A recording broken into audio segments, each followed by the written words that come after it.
You said, I'm all in. Were you really all in? Let me tell you what the cost of being all in is. Early mornings, late nights, being misunderstood, having very few friends, being your own cheerleader. Are you those things? What's up, everybody? Welcome back to the channel. So this is pretty much MTV Cribs version. I'm just playing. Pardon the mess. The wife is not happy about this at all. I have her table tied up as a workstation. So we're working on the Cummins this weekend at the house. And again, we are hiding from the heat thermostat, AC. So we are hiding from the heat inside the garage. We could be working in the garage out there, but you don't really have nowhere comfortable to sit. So I have a full spread across the dinner table. It's Friday, 11 o'clock. And I have to get this dinner table cleaned off by Saturday morning. We're going to Dig or Die to help John out down there. So I'll be gone all day Saturday, probably Saturday night, be back Sunday. So I've got to get this wire harness fixed. So let me flip the camera around, show you what we're working on, and let's get this done before the wife kills me because I have got crap all over her counter like this. All this stuff is supposed to be on the table. It's not supposed to be here, and she does not like her house to be in a wreck. All right, so what we are working on is this harness. Now, you can see that some of these wires are bare, like that right there. So what we're gonna do is we are gonna go through here and we are gonna individually do one wire at a time. Now, a lot of these wires are not bad in here, okay? There's not a lot. There's maybe 25% or less. You can see it kind of gets rough right here in this area, but that's it. Like, there's so many wires that are untouched and good in here. So we're gonna individually go through right here. Is mainly just this harness is the only one it got. That's a branch off. There's one thick wire right here that got pretty burnt up, but we're gonna go through here and check every single wire from here to here, because this is where the fire is damaged. None of this has been ruined. All of this is still very good, intact. And we are going to replace every section of bad wire. Now, this pigtail right here, this harness did get melted. The insulation on it did get melted, but it didn't get any of the wires. So I inspected them thoroughly yesterday, and none of the wires have any signs of melting to them at all. It's just dirt and, you know, a little bit of glue on them and all, but this section right here has some damage. So what we're gonna do is we have this mumble jumble of mess right here. This is an F-150 harness. Now, if you're OG to the channel, you've been here for a while, if you remember the F-150, the blue one that I did, that we changed the harness out in, originally, I tried to repair this harness with just butt connectors because it was cut in half. So I put all the wires back together, and I couldn't for the life of me figure out a couple codes that I still was getting. And I got the truck to run and everything, but I was still getting an ABS module code that I could not figure out. Later, pretty sure on that truck, we realized that it was not my wiring issue at all. It was actually a bad ABS module. We had to change it, but I didn't know if it was a bad wiring, so I replaced the whole harness. So this is my harness that I have laying around the shop for snagging stuff out of, whether it's plugs or whether it's wires or whatever. If you go and you get the wrong wires for this stuff, you can buy cheap wires that are just gonna cause you problems in the future and break apart. You want a good quality wire when you're doing a repair like this. And we're gonna solder them all together. We're gonna heat shrink everything. And we're gonna do a really good job here and take our time in the AC and do this right. And so we want to use a good wire. So therefore, I know from the factory that Ford obviously uses a good wire also. And these wires are going to probably be as equal to the Chrysler wiring harness as possible. I guess this is Ram because it's no longer Dodge in 2012. But this should be very close to the same quality in wiring. So I think it's going to be best in this situation to cut out wires out of this harness, the length that we need. Hopefully we can find the same colors in here that we need in there, and hopefully we can find the same gauge thickness if possible. If not, we'll have to look into some other options and go find some local, but I'm trying to avoid buying cheap wire from like Advanced Auto Parts or anything like that, and I'd rather reuse some OEM wires out of this. So that's what we're gonna do. Let's get at it. I'm not gonna film y'all and bore you. I'll kind of catch you up on interesting points and tell you how much ended up being damaged. But we're gonna start dissecting this through this afternoon and pulling all of our donor wires out of an F-150 harness. All right, so here's our first one. You can see where this wire was melted, and as it moves down, you can see it's good. So what it is it's a purple with a white tracer, it looked like. Actually, now that I see it, it might just be all purple. Thought I seen a white tracer right there, but it's a purplish wire. So we're gonna use this purple with a white tracer out of the other harness. What we've done is we use our wire that's bad, and then we lay it in our new harness, and then we cut it out, and then we cut our new wire right here a little bit longer because we're gonna overlay it a little bit onto this one. So this is the one that we cut out. When we strip this back, we're gonna overlay them just a little bit. So we wanna make sure that obviously we're not shorter, because then when you go to pull this harness straight, you're gonna be pulling all the pressure on your joints that are soldered together.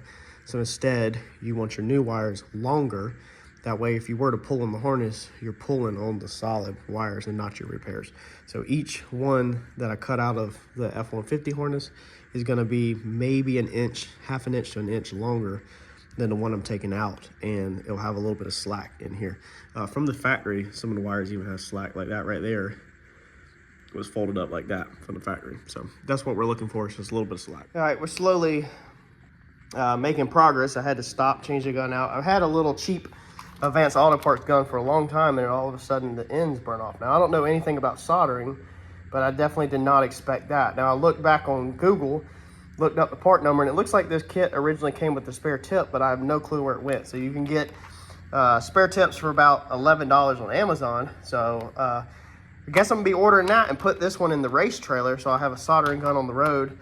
But I had to go buy a whole nother gun, and now I'm not liking this one. This one ends shaped a little different. This gun works a little different. It seems like it don't heat up quite as much. It's probably time for me to buy a nice one and not these cheap little $26 guns from the parts store, but we're making do. So we haven't really had that many to actually replace. You can see right here, we've had 1, 2, 3, 4.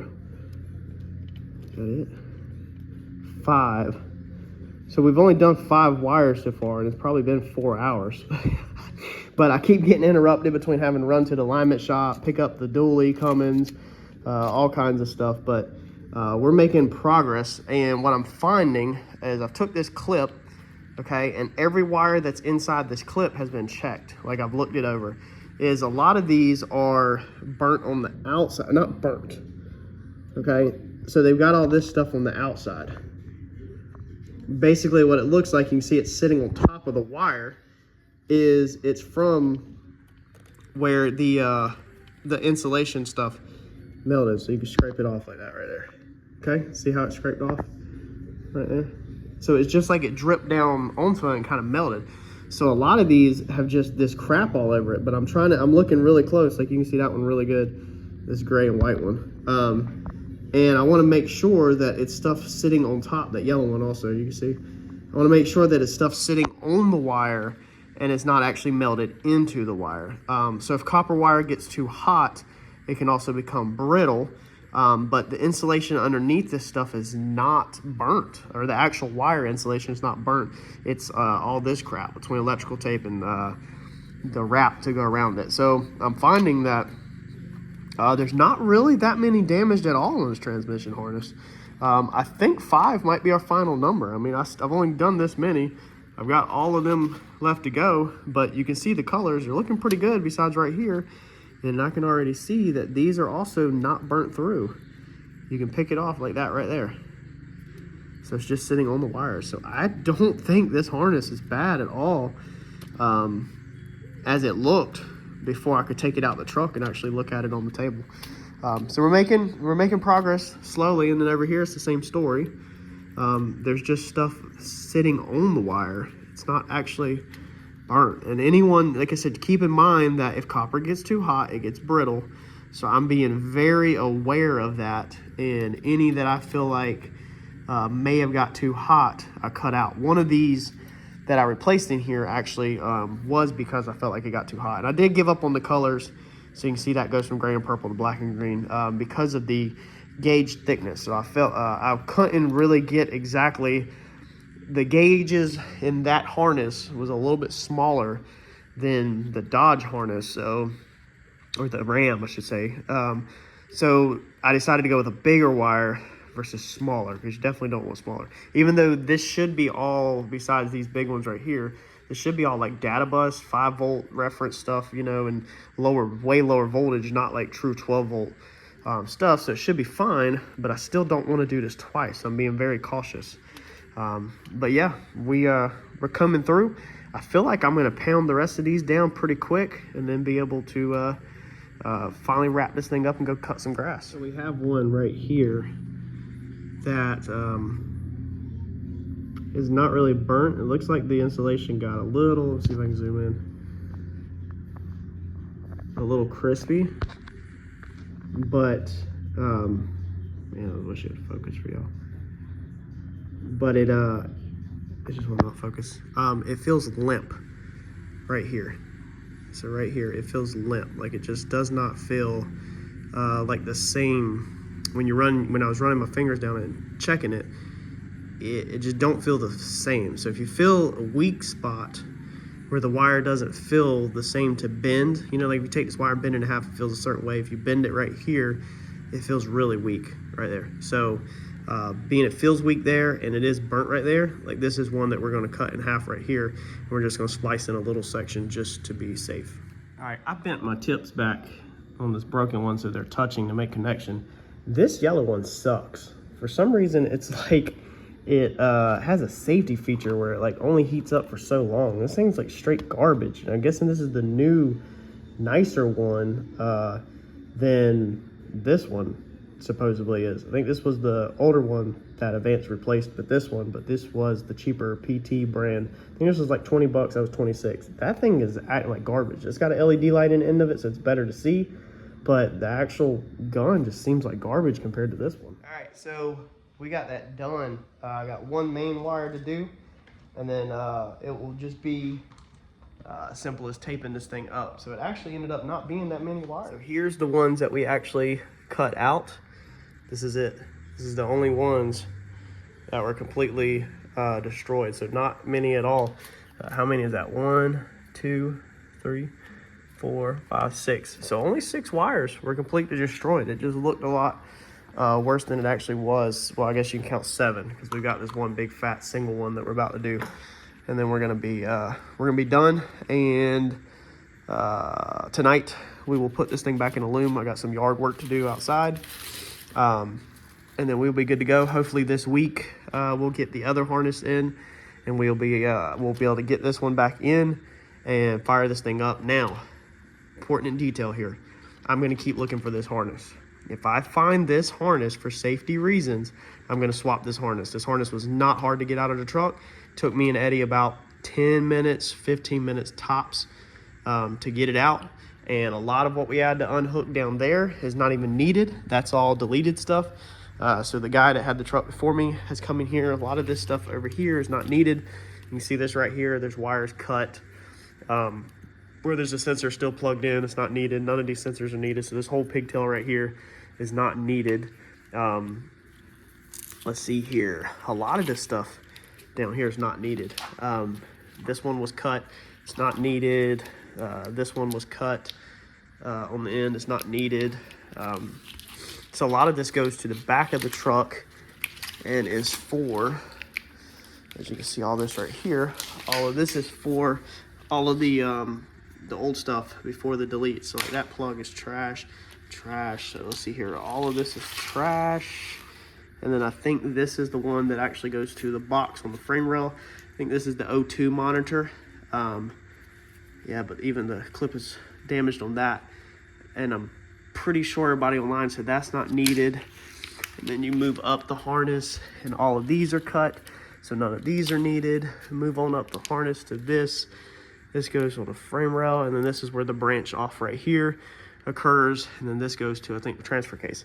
So right here, in here, I think is where we're gonna cut this harness at, and we're gonna trash this whole telling, because that's all emission stuff that we don't need no more. And then we will retain from here up just this little bit of harness right here. This is all that runs the transmission and the transfer case. That's it. And then this branch over here is also not needed, but we're not gonna cut it. We'll just zip tie this together and tape it up because it is up this way. And so there's really no reason to cut it. I just want to get rid of this long mess right there. That's all emissions. That goes down your frame rail. Basically that hits your exhaust. Everything that's in your exhaust, when you're deleted and you unplug all your O2 stuff, that's all that right there. So this is all we need, is this little focused area right here. So we'll get this all bundled back up nice and neat and tight, and we'll be good to go. And then we'll continue searching for this harness. If one pops up on eBay for a reasonable price, I will snag it so that we don't have a spliced together harness, even though I feel good. I've took my time, and I feel good about my repairs. I mean, I literally spent, what was that? What did I just say? 7 wires, and I think I did it in 4 hours. See here, it's 3:30. I started at 11, had some interruptions. I say 3 hours, 2 to 3 hours to do 7 wires, and expect this much of the harness right here. So I feel like that's pretty detail oriented.